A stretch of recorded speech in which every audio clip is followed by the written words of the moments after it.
Au cœur de la liberté, vidéo numéro 8. Allez, c'est parti. Aujourd'hui, on va décortiquer un principe vraiment fondamental, qui est au cœur de pas mal de philosophies politiques et même éthiques. À première vue, ça a l'air tout simple, mais on va voir que les implications, elles, sont énormes. Et on commence direct dans le vif du sujet avec cette phrase choc. Pour beaucoup de gens, c'est juste un slogan, voire une caricature, mais, et c'est là que ça devient intéressant, pour ceux qui défendent le principe qu'on va explorer, eh bien ce n'est pas du tout une provocation, c'est simplement la conclusion logique de leur raisonnement. La question c'est, comment est-ce qu'on peut en arriver à une conclusion aussi radicale ?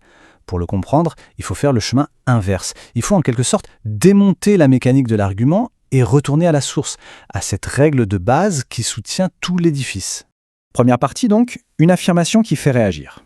On va voir pourquoi elle choque autant et surtout d'où elle sort exactement.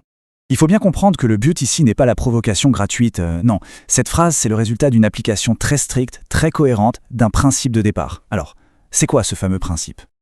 Et voilà, on y est, le cœur du réacteur si on veut, le principe de non-agression. C'est vraiment la pièce maîtresse, la clé qui permet de comprendre tout le reste. Alors, attention, la définition est très précise. Quand on parle d'agression ici, il ne s'agit pas juste de violence physique. Non, c'est bien plus large. C'est le fait de violer ou de toucher à la propriété de quelqu'un d'autre sans avoir son consentement. Et là, il y a un mot qui est absolument essentiel, c'est le mot initiation.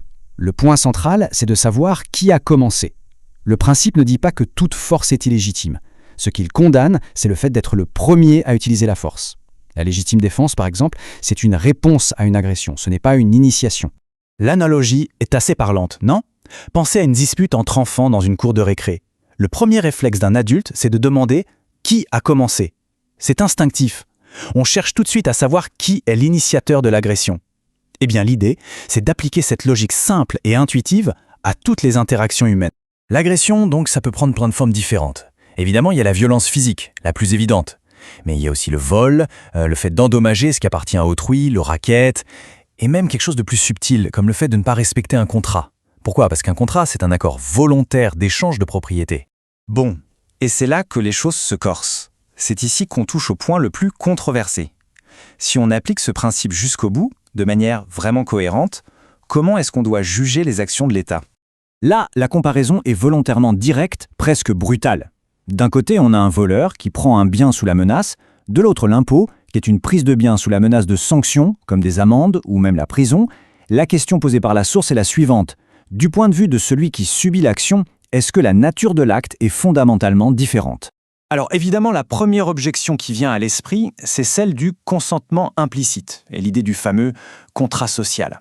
Le simple fait de vivre quelque part, est-ce que ça veut dire qu'on est d'accord avec toutes les règles du jeu ? Est-ce que c'est un argument qui tient la route ? Pour la source, la réponse est claire et nette. Consentement implicite, c'est un oxymore, c'est une contradiction dans les termes. Un consentement, pour être un vrai consentement, doit être explicite, doit être exprimé. Sinon, le mot consentement ne veut plus rien dire.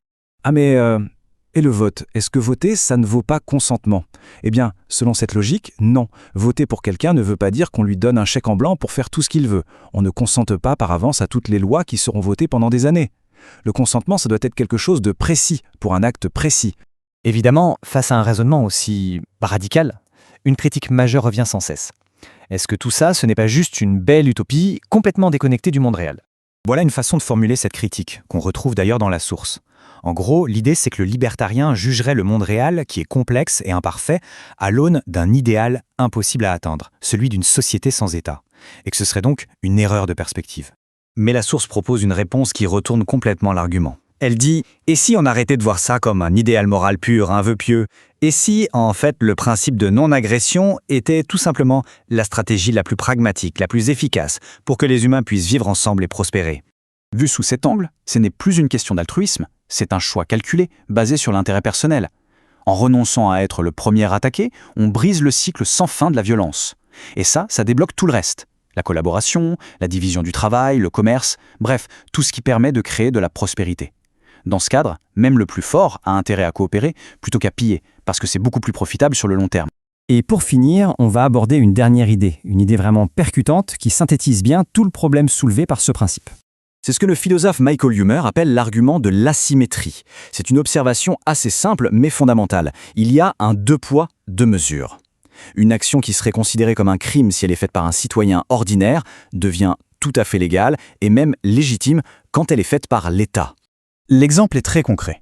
Imaginez, un individu va voir ses voisins et les menace pour récolter de l'argent afin de construire une école, même si c'est pour la bonne cause. C'est un crime, il finit en prison. Maintenant, l'État fait exactement la même chose à travers l'impôt pour construire cette même école. Et là, c'est parfaitement légal. L'objectif est le même, l'acte de prendre sous la menace est le même. Seul le statut de celui qui agit change la donne. Et ça nous laisse avec la question de fond. D'où vient cette différence de droit? Quelle est la justification morale ou philosophique pour cette asymétrie?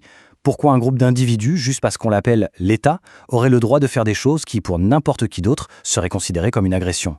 Voilà une question qui, c'est certain, pousse à la réflexion.